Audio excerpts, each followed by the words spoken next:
Halo semuanya, sekarang aku mau cerita tentang beasiswa yang ada di Korea, terus apa ya benefit-benefit yang bisa kalian cari lah gitu. Kalau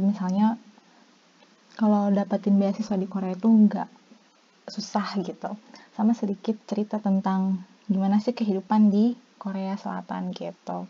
Langsung kita mulai aja ya.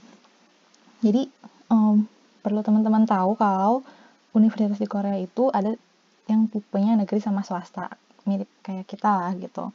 Kalau negeri itu contohnya yang Seoul National University gitu, jadi ada kata nationalnya gitu di judul atau nama universitasnya.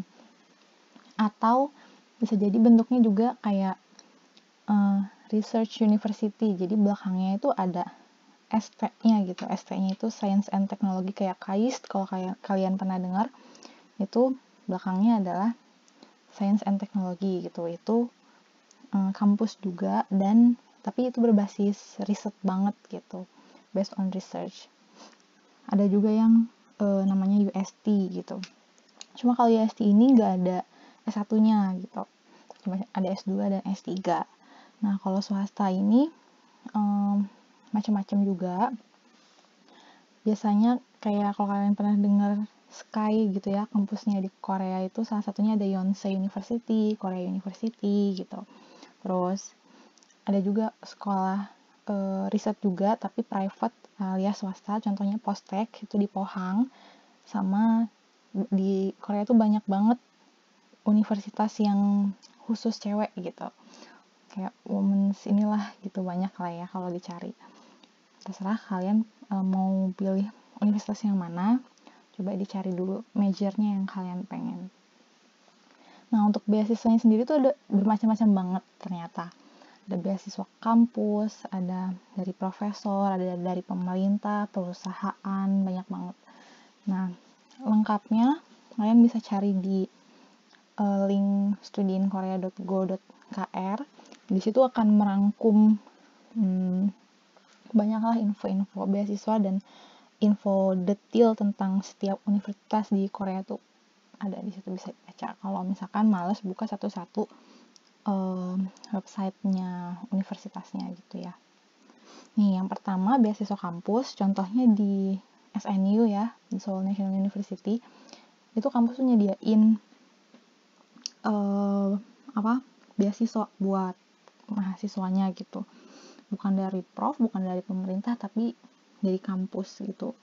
Cuma biasanya kuotanya tuh sedikit ya, cuma 8 tuh misalnya each semester. Dan itu buat semua major gitu, jadi persaingannya cukup ketat. Di sini contohnya dapat benefit yang lumayan banget, kayak tuition fee-nya dapat, living expense-nya juga dapat, pokoknya segala macamnya dapat deh.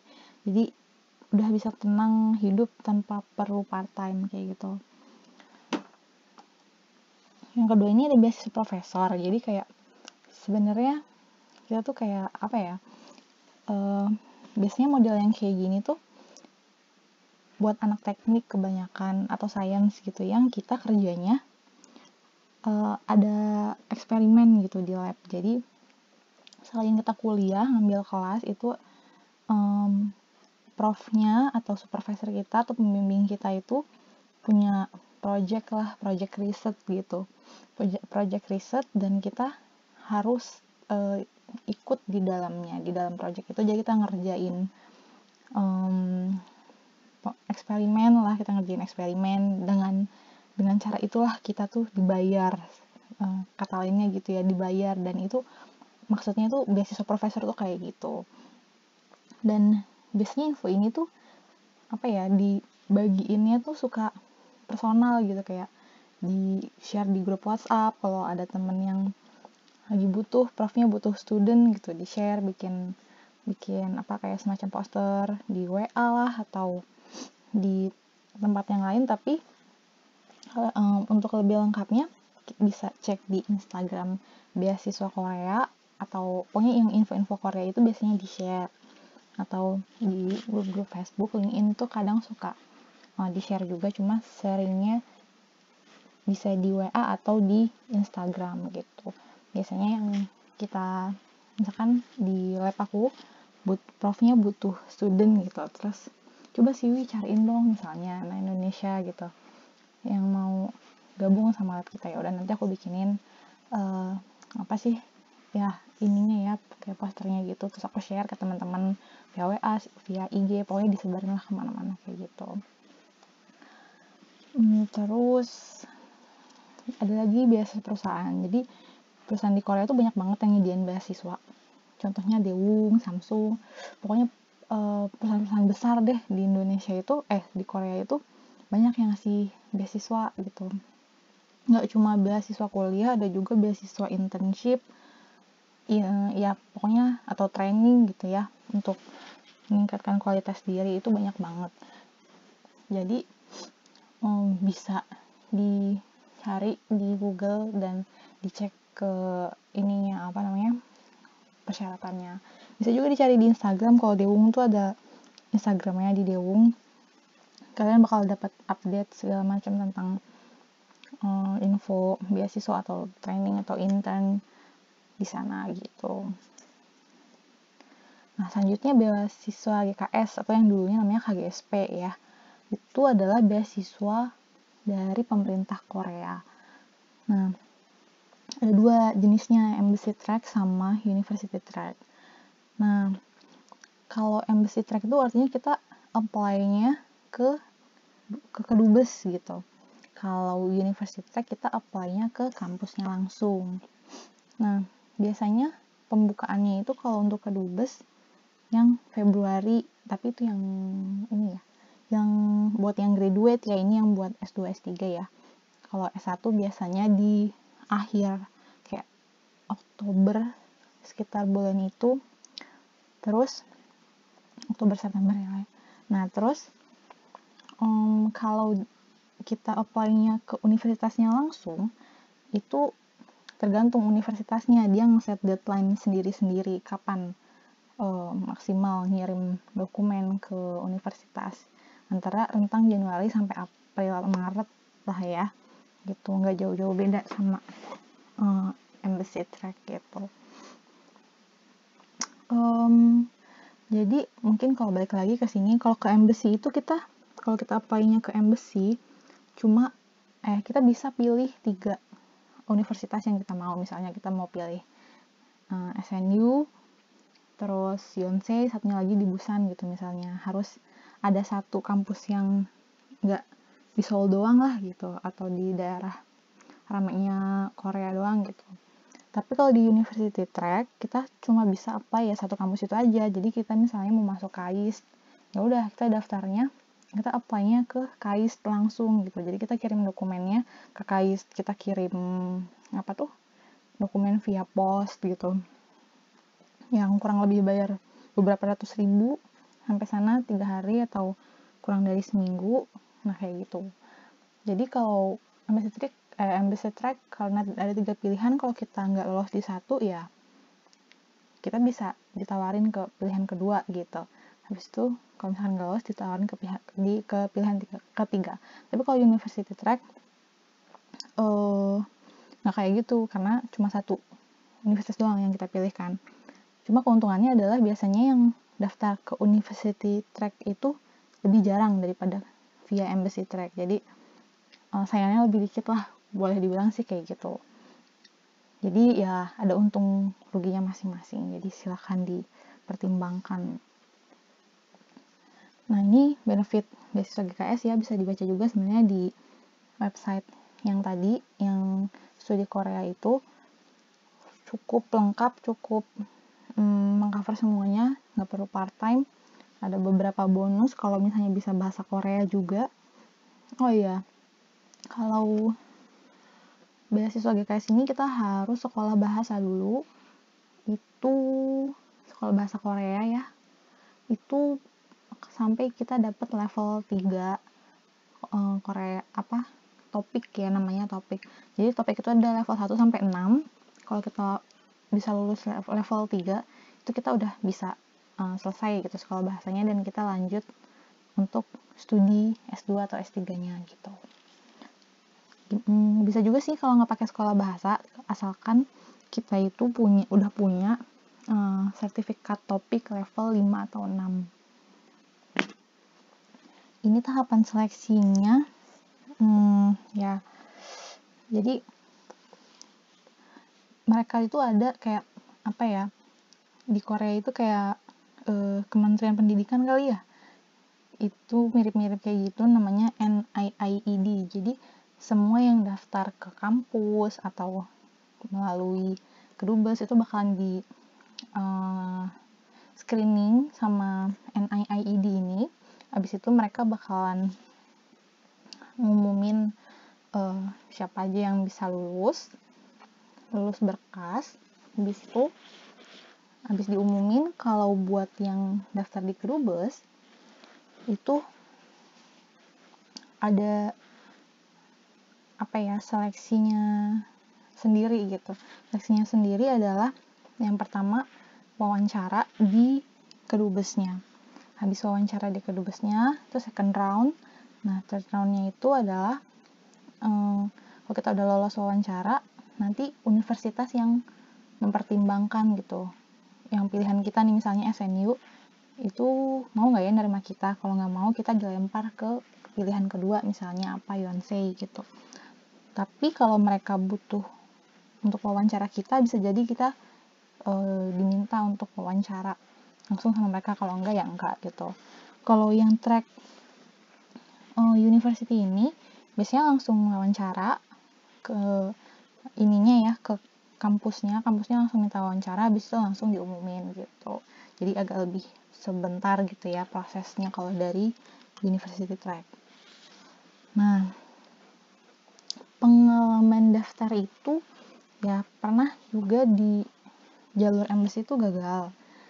Terus ya mungkin karena saingannya banyak, terus mungkin kesesuaian major ya, waktu itu sempat pilih agak beda gitu, sama nggak linear gitu ya sama major S1-nya.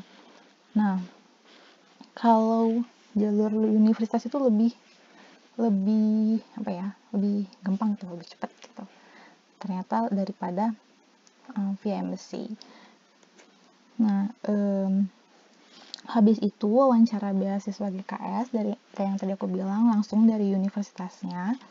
Terus kalau dari wawancara udah kelihatan tulisan kayak oke apa nggak oke gitu, kita bisa siap-siap untuk daftar universitasnya. Jadi ini kan kita baru daftar beasiswa nih, belum daftar universitasnya, jadi kita apply online gitu via website, isi dokumen segala macem, terus selesai ngisi-ngisi berkas, habis itu wawancara dari universitas. Jadi ini adalah seleksi mahasiswa gitu, bukan seleksi beasiswa. Jadi kayak kita ngejalanin dua hal yang berbeda gitu. Yang tadi beasiswa, sekarang yang ini sebagai mahasiswa gitu, kayak kita ikut SIMAK UI gitu lah untuk diterima sebagai mahasiswa. Ini sama kayak gitu. Jadi wawancaranya 2 kali gitu. Nah, habis itu kita tunggu pengumuman dari beasiswa lulus apa enggak, dan pengumuman jadi mahasiswa bisa masuk apa enggak kayak gitu. Nanti kalau udah beres, udah keterima semuanya gitu, kita bakal disuruh kirim hasil medical check up atau dan lain-lain lah, tergantung dari yang diminta kampus gitu. Nah, terus kalau misalnya udah keterima, kita udah ngirim dokumen yang diminta, kayak daftar ulang gitu ya, terus habis itu kalau untuk GKS nih, kita bakalan dibagi gitu, bakal dapat sekolah bahasa yang mana. Biasanya kita tuh sekolah bahasa di tempat yang agak-agak jauh gitu dari Seoul, misalnya di Busan, di Daegu, di Gwangju, pokoknya di mana-mana lah, itu semuanya disebar. Nah, habis itu ya udah sih, tinggal apa ya, tinggal komunikasi untuk berangkatnya ya via email, atau juga waktu itu sempat dibikinin kayak WhatsApp group gitu atau Telegram gitu buat tinggal persiapan keberangkatannya gitu. Nah, ini sedikit mau bahas lebih lengkap tentang UST, salah satu kampus research institute. Ini tuh apa ya, benefit atau beasiswanya itu cukup besar, atau katanya sih yang paling besar ya di Korea. Kalau teman-teman nggak mau pusing part time atau atau mau bawa keluarga gitu misalnya, takutnya nggak apa ya, kalau cuma beasiswa sendiri itu kan pas-pasan gitu, atau bisa nabung tapi ya hidupnya ngirit banget gitu. Tapi dengan beasiswa ini banyak banget di sini, di warga-warga Indonesia yang kuliah di sini tuh bisa bawa istri itu, bawa keluarga, bawa anak lah gitu, tanpa harus bingung gitu uangnya cukup apa enggak, dijamin cukup gitu. Ini mungkin skip aja ya, teman-teman bisa cari tentang UST di Google. Dia itu untuk master, untuk S2 dapat 1.200.000 won ya. Kalau yang S3 1,6 juta won itu minimal. Itu belum sama, ini tuh cuma ininya aja, cuma cost livingnya aja. Jadi tuition fee-nya dapat terpisah nanti. Pokoknya kita nggak usah bingung lah buat masalah duit. Ini mirip beasiswa prof karena riset institut, jadi kita harus ikutan project, ikutan eksperimen di lab. Jadi kayak hitungannya tuh kayak kerja juga gitu, rasanya tuh kayak kerja gitu sambil kuliah ya, walaupun kita sebenarnya student tapi kita punya tanggung jawab lah di lab atau di eksperimen atau di projectnya prof itu. Nah, di sini tuh kita dibikinin kontrak kerja sebagai part time researcher gitu, biar jelas apanya ya, pemasukannya, duitnya, hak-haknya gitulah, kayak kerja pada umumnya. Itu 28 jam per minggu maksimal ya untuk S2. Nah, kita banyak dapat benefit juga, kayak medical check up tuh 2-3 kali per tahun, dan itu medical check up-nya bukan cuma yang dasar, ada juga yang model kayak, dan kita bisa milih kayak misalkan USG abdomen gitu, atau USG payudara, atau cervix gitu, yang udah bener-bener spesifik lah, endoskopi bahkan kayak gitu-gitu tuh ditawarin gitu. Nah, terus dapat juga yang namanya cuti tahunan. Nah, karena di sini kita kayak part timer gitu ya, jadi tuh dapat cuti tahunan sebanyak kurang lebih 12 hari lah setahun. Nah, kita juga libur tiap Sabtu Minggu dan tanggal merah, beda sama teman-teman yang kerjanya di kampus biasa. Misalkan anak teknik kerjanya di kuliahnya di Seoul gitu ya, Seoul National University, itu dia beasiswa prof, dia tuh kerja dia tuh nge-lab gitu, project, eksperimen itu ya tiap hari aja gitu, tiap hari, nggak jelas kapan liburnya, libur nge-labnya ya, bukan libur kampusnya. Nah, itu kalau kita mau libur misalkan pulang ke Indonesia gitu ya, itu harus minta izin prof gitu, sesuai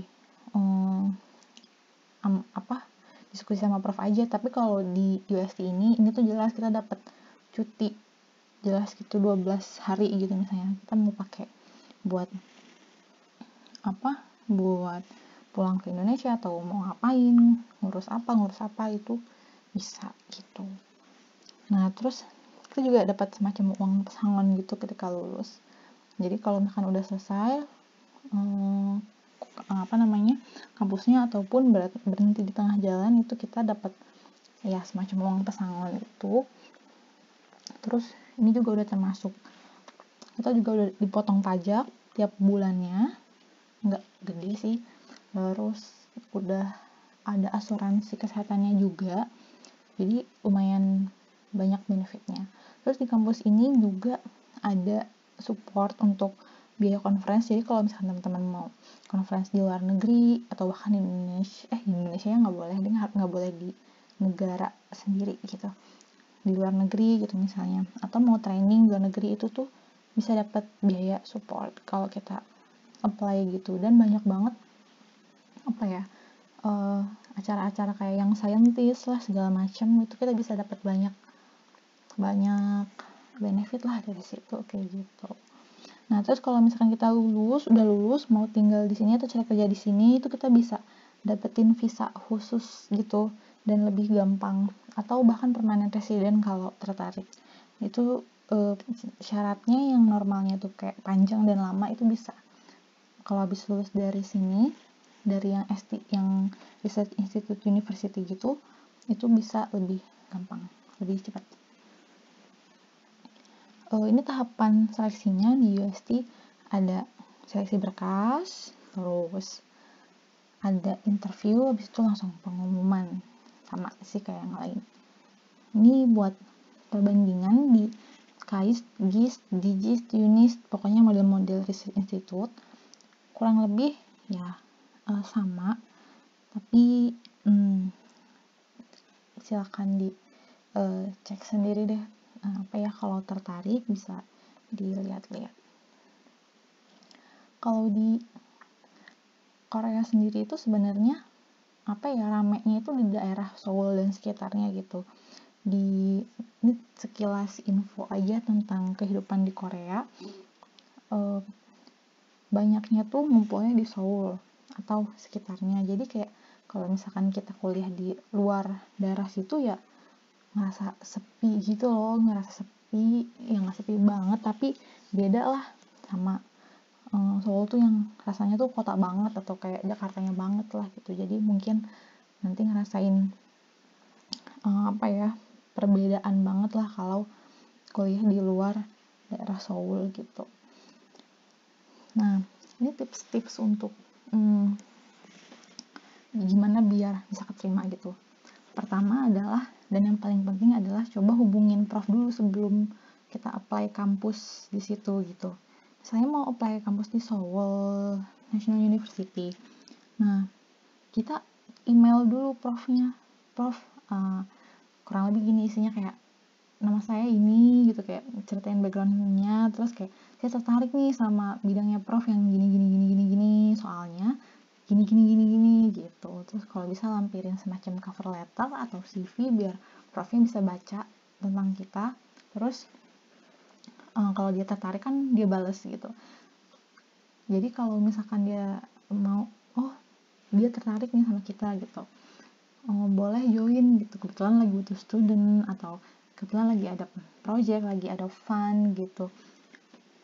Tapi bisa juga sih kayak dia minta wawancara dulu kayak gitu. Nah, bisa juga ya dia nggak mau, misalnya studentnya udah banyak di labnya dia, atau lagi nggak punya project, lagi nggak punya dana gitu, ya kita ditolak kayak gitu. Jadi sebelum apply kampus gitu, kita hubungin prof sebanyak-banyaknya yang kita tertarik gitu, karena nggak mungkin lah, bukan nggak mungkin sih, kayak nggak gampang gitu nyari prof yang mau nerima kita.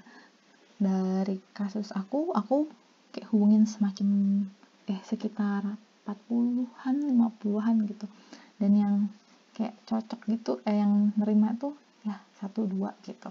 Ada yang nggak bales juga banyak banget sih. Nah, jadi itu dibutuhkan persistensi lah buat ngejar ininya prof. Insya Allah kalau profnya udah mau nerima kita kayak gitu, iya saya tertarik sama kamu gitu, nanti kita tinggal apply beasiswa sama universitasnya gitu. Insya Allah, bukan dijamin sih, insya Allah sih bakalan diterima dari universitasnya kalau profnya udah ACC. Beda sama kalau profnya kayak nggak tahu apa-apa, ada orang yang mau apply ke dia gitu, ya dia masih nimbang-nimbang, mendingan kita langsung tanya di awal gitu, bisa nggak terima kita gitu. Nah, terus beberapa kampus tuh ada yang prosedurnya tuh online, ada yang harus kirim dokumen fisik gitu. Jadi siapin tuh kayak biaya buat kirim pos online-nya kurang lebih beberapa ratus ribu gitu. Terus ada yang minta legalisir ijazah dari Kedubes Korea, apostil. Kalau sekarang kayaknya nggak harus sampai Kedubes Korea sih, cuma itu dicek lagi aja, disiapin aja. dari jauh-jauh hari karena itu juga butuh waktu buat ngurusnya. Nah, terus pastiin kalau profnya itu punya funding atau punya duit lah buat beasiswain kita gitu, dari tadi yang pas email-emailan itu. Nah, terus nanti kalau misalkan udah oke, itu beasiswa kita tuh kayak ada certificate of financial atau scholarship gitu. Nanti itu bakalan ada suratnya dan itu di state berapa jumlahnya gitu. Kita harus tanya juga itu apakah udah termasuk tuition atau belum gitu. Jangan sampai ternyata kita tuh dikasih biasanya tuh kayak kekecilan gitu. Bukan kekecilan sih, kayak pas-pasan banget gitu. Bisa juga dinego sebenarnya, tapi coba lihat-lihat dulu kondisinya deh, atau kita bisa hubungin student di profnya itu buat nanya-nanya gitu, nyarinya di Google aja, siapa tahu profnya punya website lab sendiri gitu. Nah, terus kalau misalkan ada yang bingung, itu bisa langsung tanya ke international office-nya atau HRD-nya gitu. Dokumen yang dibutuhin itu biasanya ya application form, terus study plan, ijazah, transkrip, terus IELTS atau TOEFL itu nggak setinggi kalau daftar ke UK atau Australia sih, masih bisa gampang lah ya. Terus kalau mau daftar S3 ya lampirin S2 tesisnya, recommendation letter dari academic supervisor yang sebelumnya, CV, pasport. Nah, kakak akte kadang diminta dalam bahasa Inggris, jadi kita harus kayak translate gitu pakai penerjemah tersumpah dan di notaris gitu biasanya. Nah, ini yang lain-lain. Nah, untuk kehidupan sendiri di Korea itu kurang lebih sama ya. Kayak di sini tuh pakai belanja online tuh paling banyak namanya Coupang. Terus di sini tuh nggak pakai Google, pakainya Naver. Jadi kayak kalau mau nyari info apa kadang di Google nggak keluar gitu. Jadi kita harus nyarinya di Naver gitu, naver.com. Untuk chattingnya sendiri kalau di Indonesia suka pakai WA, di sini harus pakai Kakao Talk gitu. Dan di situ budaya ngopinya tuh luar biasa gitu ya. Mungkin ya beberapa kali sehari sih, kayak pagi ya, siang, terus ya malam gitu. Starbucks ada di mana-mana, kedai kopi di mana-mana kayak gitu. Terus di sini tuh kalau di Indonesia banyak motor, di sini banyak mobil, jadi kayak jarang banget, nggak jarang sih, misalnya motor tuh biasanya dipakainya sama kurir doang gitu, jarang orang tuh pakai motor di sini.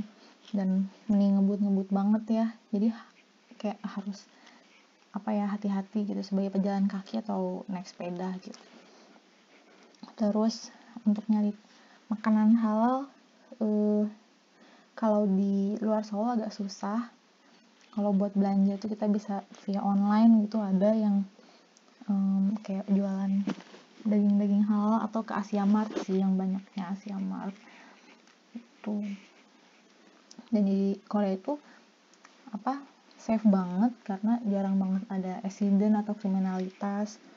Terus di sini tuh sangat mentingin privasi, kayak data apapun tuh jangan sampai bocor. Dan bahkan kita tuh kalau ngobrol sama teman tuh kayak rasanya tuh, kalau di Indonesia kan kita bertanya macam-macam ya, rumahnya di mana segala macam. Kalau di sini tuh enggak, jadi kayak ngerasa itu tuh privasi gitu, kecuali emang udah deket banget kali ya.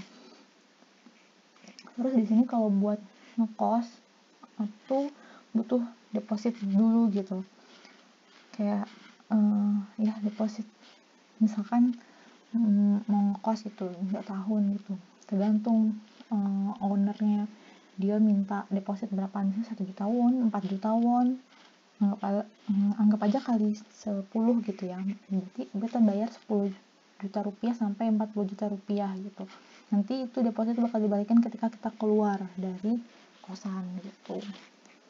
Lumayan sih, jadi harus nyiapin duit modal gitu buat awal hidup di sini.